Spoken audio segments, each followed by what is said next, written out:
Saksikan video ini sampai habis agar tidak gagal paham. Oke guys, jangan lupa subscribe, pencet tombol loncengnya, dan like. Oke mas mbak bro semuanya. Alhamdulillahi wa kafa, wassalatu wassalamu ala sayyidina Muhammadinil Mustafa wa ala alihi wa ashabihi ahli sidki wal wafa, amma ba'du.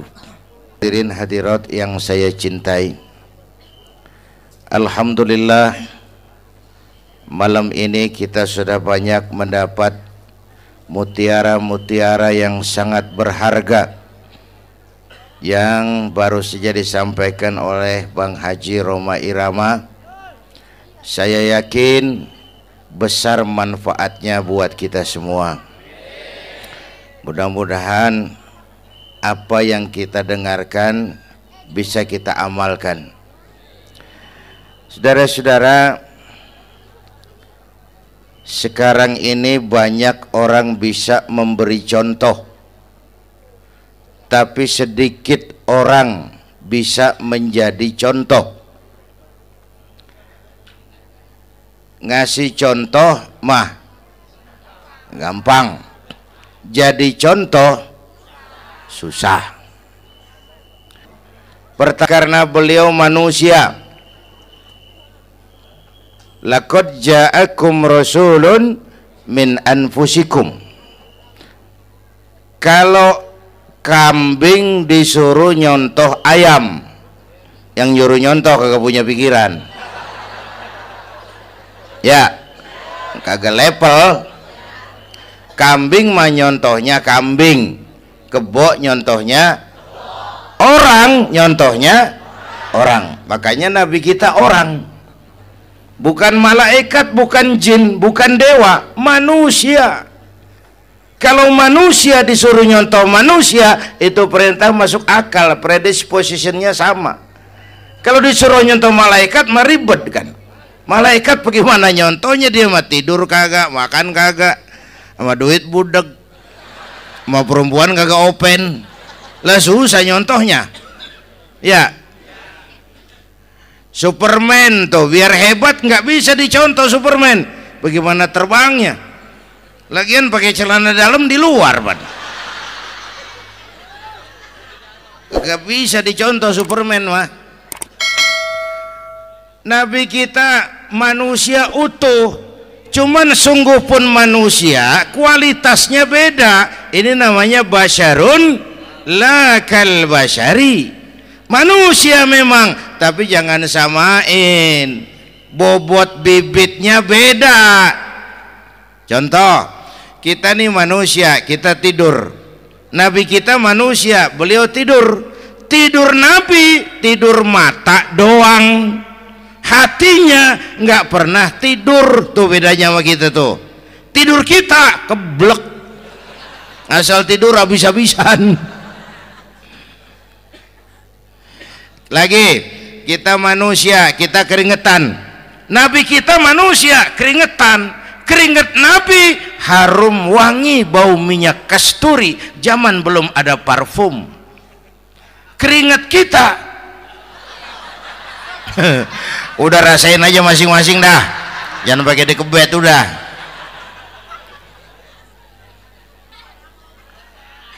Contoh lagi, kita nih manusia nih, kita beludah nggak? Nabi kita manusia, beliau juga beludah. Ludah Nabi obat, ludah Nabi itu pan waktu mau hijrah kan sama Sayyidina Abu Bakar, sampai di Gua Sur, Sayyidina Abu Bakar bilang, saya turun duluan ke gua ya Rasul. Ngapain?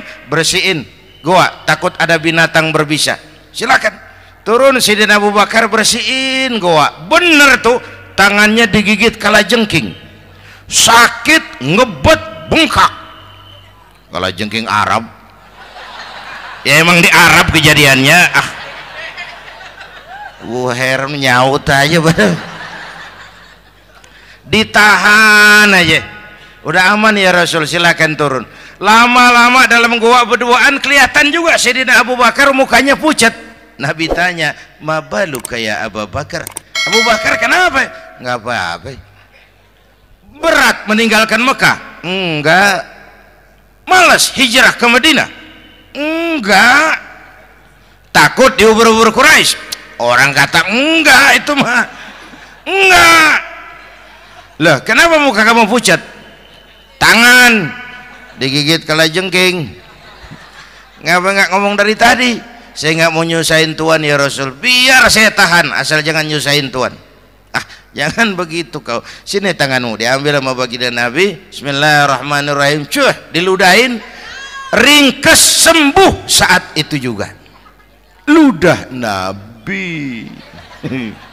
Pengen tahu kita yang ludahin, bengkak campur koreng.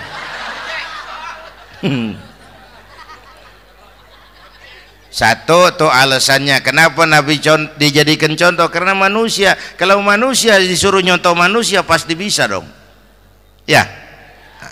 Yang kedua, karena tadi kata Bang Haji Oma, pribadinya itu pribadi yang multidimensi. Mau nyontoh apa? Pak, saya ini pengusaha Pak. Nabi umur 9 tahun udah ke Syria tuh dagang lintas negara Syam. Saya jenderal Pak. Nabi mimpin tentara di medan perang Mas. Saya mau balik Pak. Nabi dakwah Bung. Saya guru Pak. Nabi ngajar Mas. Innama bu'istu mu'alliman. Aku diutus sebagai guru, guru umat, guru bangsa.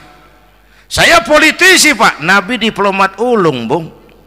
Saya presiden Pak. Nabi mimpin bangsa dan negara Mas. Saya kepala rumah tangga Pak. Nabi punya anak bini Bang. Ayo lempengan mana dulu cari ngomong. Malah Nabi Isa tuh nggak bisa jadi contoh bagaimana membina rumah tangga bahagia. Bagaimana membina rumah tangga bahagia menurut contoh Nabi Isa? Nggak ada Mas. Kenapa? Nabi Isa belum sempat kawin. Ya, Nabi Isa belum sempat kawin. Ada pengikut Nabi Isa menyangka nggak kawin ajaran Nabi Isa, pada ngikut lagi nggak kawin. Tuh pastor tuh mubazir. Orang dikasih perabotan. Bang bener, saya kalau dalam Islam kiai kagak boleh kawin, saya pilih berhenti jadi kiai. Kalau kagak ada giro-giroan, botak rambut.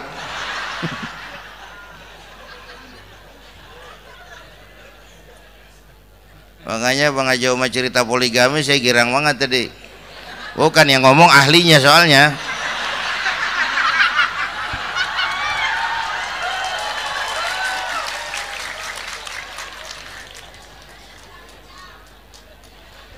Dadah gitu aja deh ya. Nah kata Imam Busair ini yang dahsyat. Ka'annahu wa huwa fardun fi jalalatihi fi askarin hina talqahu wa fi hasham. Sepertinya kehebatan Rasulullah itu sama baik sendiri maupun di tengah tentara. Artinya begini, orang hebat banyak, tapi yang hebat di mana-mana susah nyarinya. Baginda Rasul ini lagi duduk hebat, lagi jalan hebat, ada di pasar hebat, lagi di masjid hebat, di medan perang hebat, di depan anak-anak hebat, di mata musuhnya hebat, di depan sahabatnya hebat, di mata istrinya hebat, di mana-mana hebat. Lah susah nyari orang begini Bang ya. Kita mah hebat juga setempat, di kantor hebat, sekantor orang diomelin di kantor, pulang ke rumah dikeplak sama bininya diem aja. Ini di depan bininya dia kagak hebat dia mah.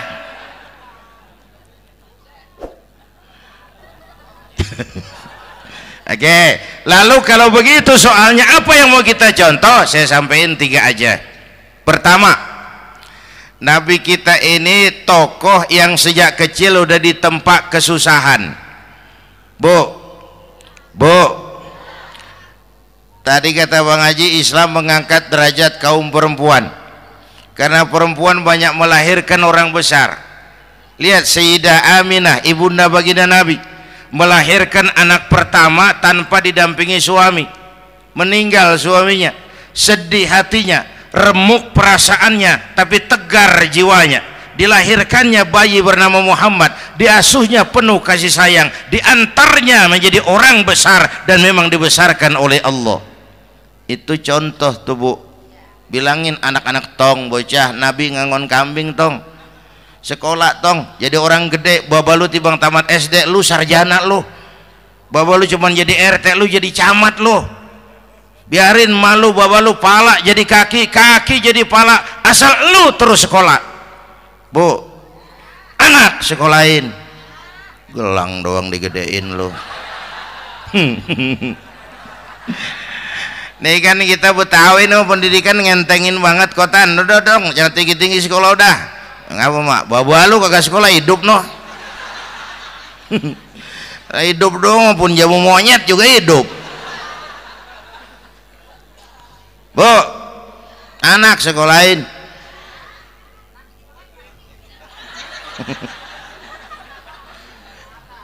Mahatma Gandhi, kecilnya begeng, ceking, cacingan, yatim. Emaknya tuh, Gandhi sekolah nak, Gandhi belajar nak, Gandhi jadi orang besar nak. Kalau perlu belajar ke Inggris, biar Inggris menjajah kita. Gak apa-apa kau sekolah ke Inggris, tapi jangan jadi Inggris nak. Jangan pacaran sama bule, jangan sentuh minuman keras. Gandhi jadi orang besar. Mahatma Gandhi tumbuh karena dorongan emak. Mak, udah yatim. James Watt, Kang Bandrek. Emaknya tuh yang dorong tuh jadi orang besar. Belum lagi perempuan yang jadi besar. Di Indonesia ada Kartini, di Jawa Tengah ada Dewi Sartika, di Jawa Barat Dewi Sartika, di Bengkulu ada Fatmawati Soekarno, sang penjahit bendera merah putih. Di Aceh muncul Laksamana Malahayati, disusul kemudian oleh Cut Nyadin, baru kemudian muncul Cut Koko, Cut Meme, Cut, ya udah tak cut lain dah.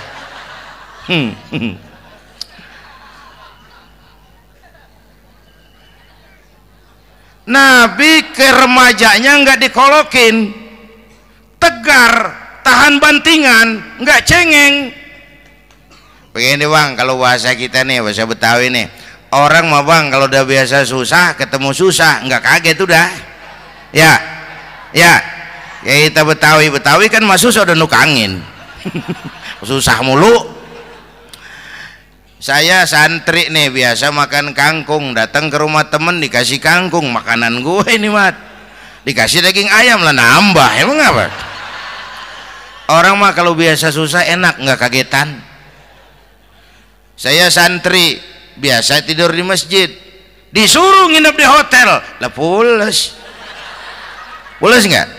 Tapi yang biasa tidur di hotel suruh nginep di masjid encok. Makanya kemarin tuh waktu menteri-menteri baru dilantik tuh saya ngarepin tuh, mudah-mudahan nih menteri ini begitu dilantik bacaannya nawaitu sauma godin. Lu pada niat puasa dulu dah, entaran.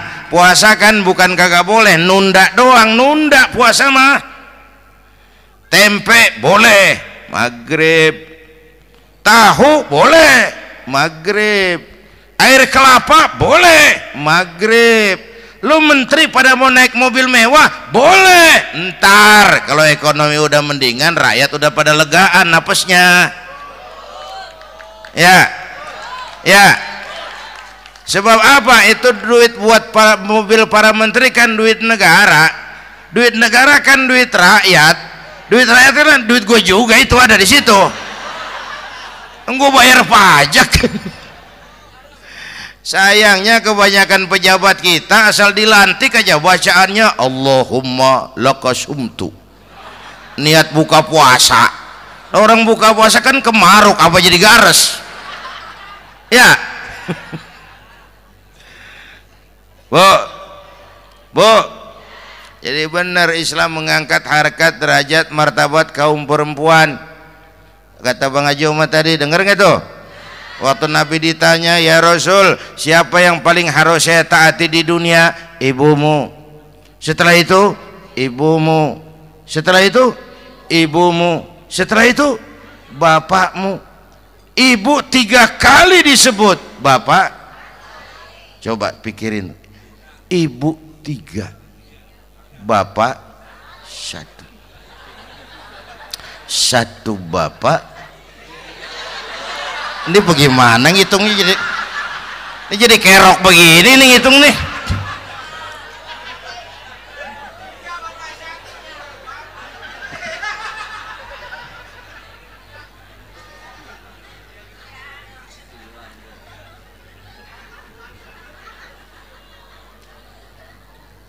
Jangan takut ngadepin susah. Hidup nih keras, kerja keras, perseringat banting tulang ya Bu. Satu. Yang kedua, contoh dari Nabi, orang yang paling bersih hatinya Rasulullah, orang yang paling baik akhlaknya Rasulullah, orang yang bahkan sudah dapat jaminan ampun dari segala dosa Rasulullah. Tapi orang yang kalau sholat malam sampai bengkak kakinya karena rajin sujud Rasulullah. Aspek ibadah apaan? Hei, diam-diam giliran gue ini ngomong.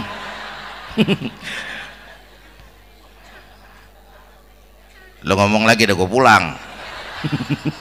Canda neng, udah gantian ya.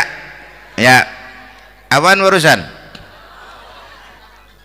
Orang yang dosanya udah dapat jaminan ampun, kalau sholat malam bengkak kakinya karena rajin sujud. Saya tahu di sini juga banyak yang kakinya bengkak. Semurat.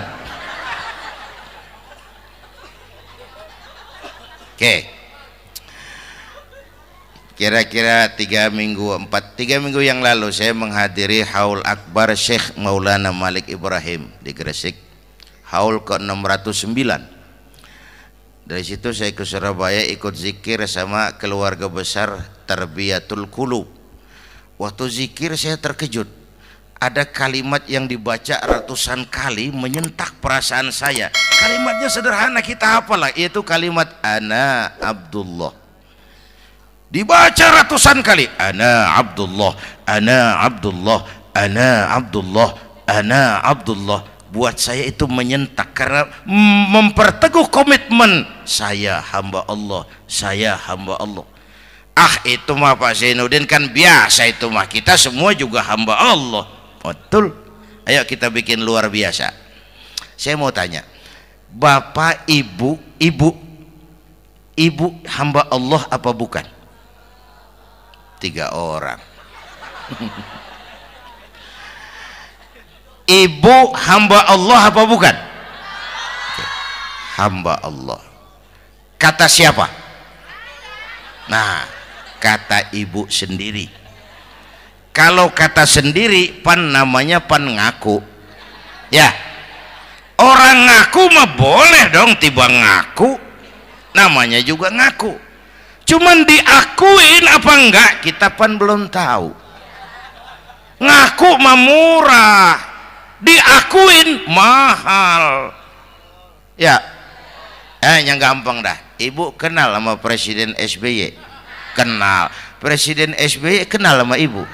Lo ngaku, lo ngaku.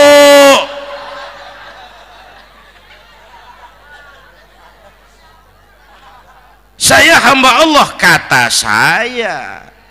Berapa banyak orang mulutnya hamba Allah, perbuatannya menyatakan dia hamba dunia, hamba harta, hamba jabatan, hamba setan, budak nafsu. Nggak sesuai ucapan sama perbuatan. Yuk jadi hamba Allah yang beneran. Jangan separuh-separuh. Kita mapan asal sakit mah hamba Allah. Ya Allah, ya Allah, lagi sakit. Sehat ya dikit, keder. Nyari masjid nggak ketemu.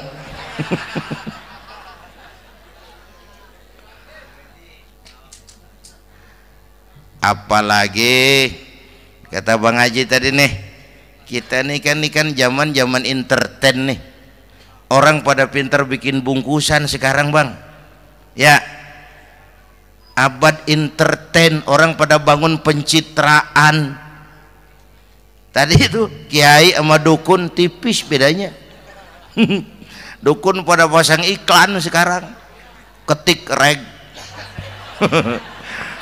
Waduh, sampean lahir hari Selasa, nggak cocok di air.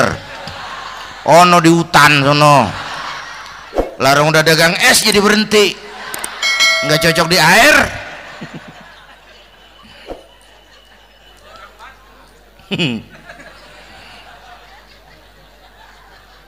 Bu, di zaman nih siapa pakai apa, siapa mau jadi apa kagak urus nih. Bapak Ibu hadirin yang saya hormati, dan masyarakat kita ini kayak daun kering. Tahu daun kering? Gampang dikumpulin, susah diikat, berisik, gampang dibakar. Tuh daun kering. Penyakitnya kutil, kurang teliti. Cepat heran, gampang kagum. Cepat heran, gampang kagum.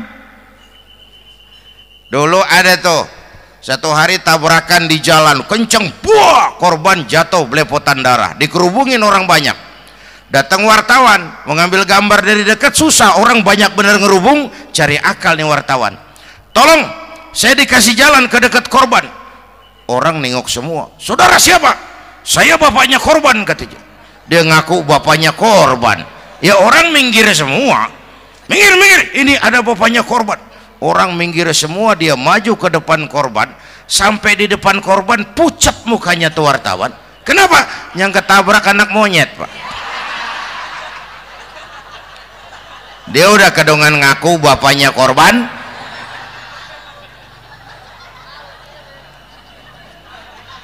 Bu, ini cerita pendek tapi pesannya lumayan nih. Kalau belum kenal bener mah jangan buru-buru ngakuin. Ya, dia kagak tahu yang ketabrak siapa, main ngakuin aja. Saya bapaknya korban. Lu makan lu jadi bapak monyet sono lu. Makanya jagain kampung kita nih, jangan kemasukan yang aneh-aneh ya. Nabi palsu, aliran aneh. Ya ini bid'ah, itu bid'ah. Kuno yang kayak begitu, capek kita ngurusin begitu. Udah kelewatan. Ya. Yang tahlil mah terusin. Yang kagak suka nggak apa-apa, cuman jangan ngomelin yang tahlil. Orang tahlil juga pakai dalil. Yang mabok masih banyak, yang tahlil diomelin. Kita nih kayak kurang kerjaan, akhirnya rame turu-turu kita.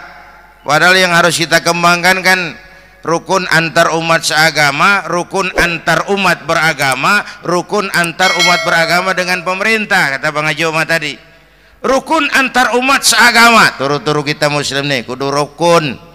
Beda pendapat boleh, marahan jangan. Ya, tangan kanan sama tangan kiri juga beda, cuman rukun. Asal kiri gatal nih, kanan kagak diundang, dia mah datang aja nggak rukin. Nggak ada kiri gatal kanan ngomel, lu garuk aja sendiri. Nggak, dia mah akur. Ya Bu.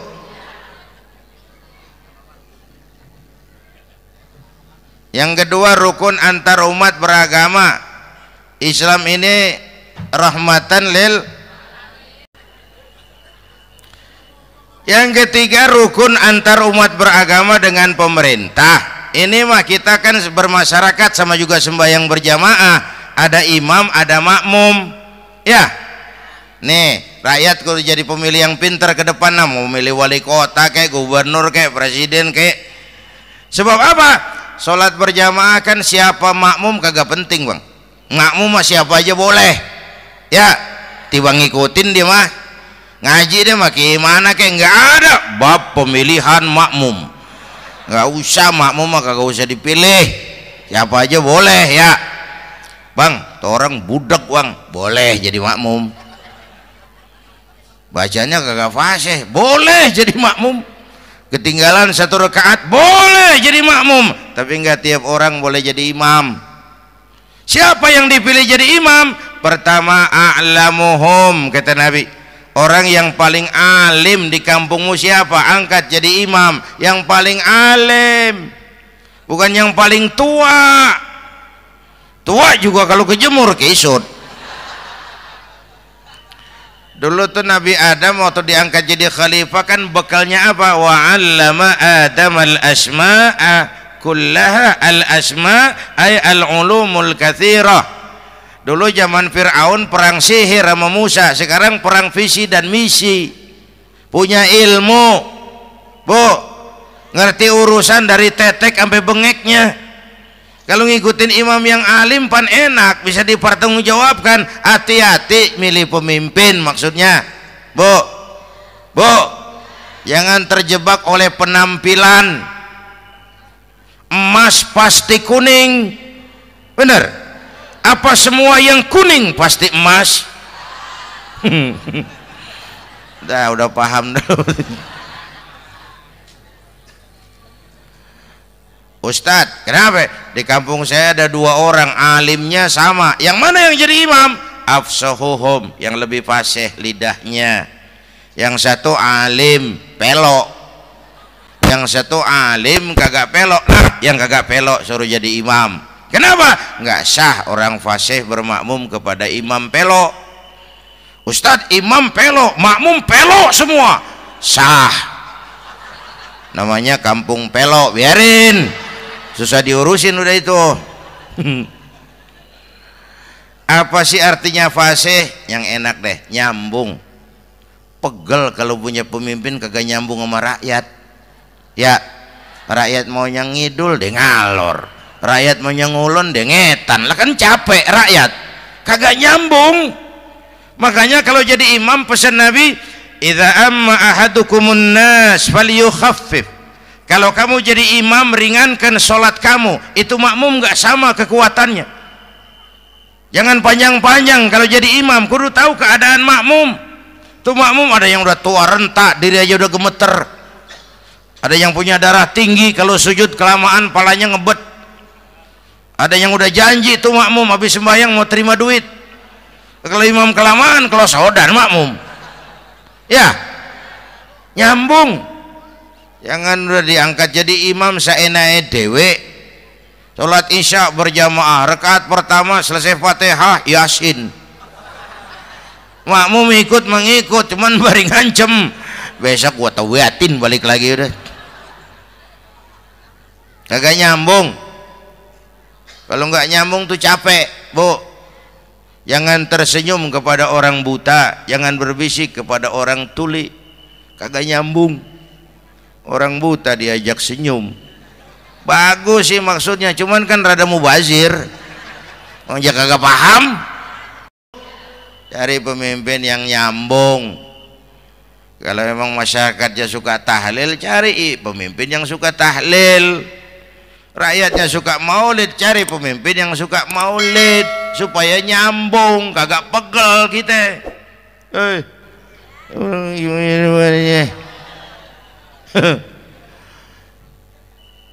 Bapak Ibu hadirin, saya balik urusan kita. Nyontoh Nabi ibadahnya luar biasa. Bu, kita ini perlu Allah. Kita ini perlu Allah. Semua kita perantau di bumi Allah ini. Perantau pasti pulang.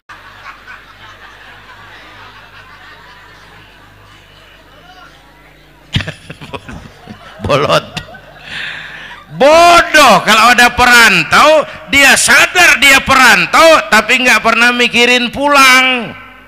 Lebih bodoh lagi mikirin pulang tapi nggak nyiapin bekal. Yang tadi Bang Haji Omah udah bilang tuh, muda mati ya, Kadang-kadang engkongnya seger banget, cucunya mati. Ya, perantau mah mesti pulang. Sini mah kita ngendon doang, ngendon taran. Mula-mula pan bang, kita mah tinggalnya jauh di alam arwah. Dari sana pindah ke alam rahim, alam kandungan emak nih. Pernah tinggal di situ 9 bulan tuh. Ada yang 2 tahun, yang keluar udah kumisan. Kelamaan ngetemnya itu. Dari sisi ini mau pantas ibumu, bapakmu, karena alam rahim, fisik dan psikis emak lebih capek dari kita bapak. Kita mah orang laki mah, kita mah pen investor gitu mah, nanam modal doang. Yang ngolah pabrikan emak tuh, ya mak. Pabrik. Anak-anakku remaja, pemuda yang hadir, masya Allah, emakmu, emakku, emak kita semua nih, dari mulai ngidamin kita udah kita seksa nih emak nih. Dari mulai ngidamin kita udah kita seksa emak nih. Muntah nggak urus. Mending ada yang dikeluarin mah enak, lega. Ini kagak ada apa-apanya. Bener mak. Yang dipengenin yang kagak musim. Lah kan setengah mati lagi urusan. Tengah malam pengen megang pala kereta, lu jorok bener lu, gue heran.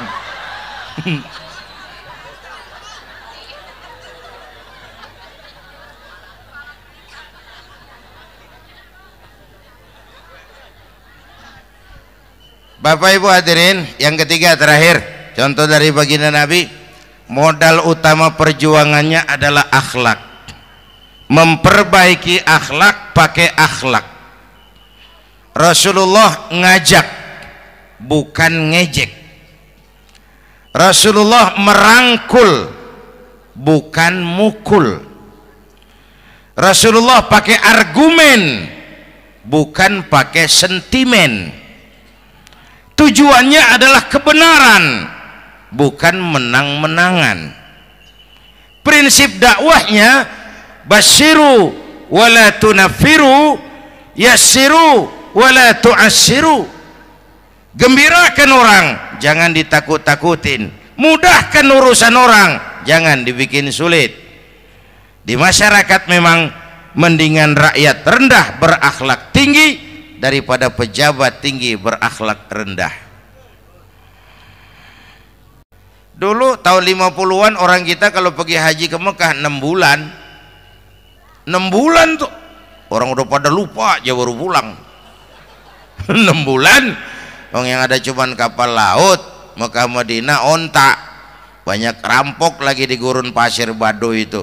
Dulu orang tua kita belajar manasik, kalian belajar silat. Sekarang karena kemudahan kemajuan ilmu menciptakan Boeing memotong waktu 5 bulan, orang pergi haji cukup sebulan. Bapak Ibu hadirin yang saya hormati, oleh karena itu menjaga nilai-nilai akhlak itu penting. Kepada siapa kita harus berakhlak? Pertama, kita harus berakhlak kepada Allah. Bagaimana caranya? Jangan menyekutukannya dengan sesuatu pun. Yang kedua, jangan menyembah kecuali hanya kepadanya. Yang kedua, kita harus berakhlak kepada sesama tadi itu. Yang ketiga, kepada lingkungan. Saya dulu masih zaman ada almarhum kakek saya, engkong. Kampung saya banjir, air masuk ke rumah. Saya teriak, "Kong, banjir, Kong." Engkong saya ketawa, "Biarin, bukan salah air." Habis, salah lo. Salah kita bagaimana, Kong? Lah lo tempat air lo tempatin. Yang punya tempat datang ya kagak ngerti, ini tempat gua, ini di sini nggak pada lo, lah banjir. Engkong saya nggak makan bangku sekolahan, tapi wise Pak. Air kan bukan musuh, air kan temen kan kudu punya tempat. Lalu kagak punya tempat, pantas kemana dia ngayap, banjir. Ya, dulu saya remaja ngaji babul istinja, kiai ngajar makruh buang air kecil di tanah berlubang. Saya tanya, kenapa makruh Kiai? Pertama, untuk alasan kesehatan. siapa tahu di lubang yang kamu kencingi ada gas beracun.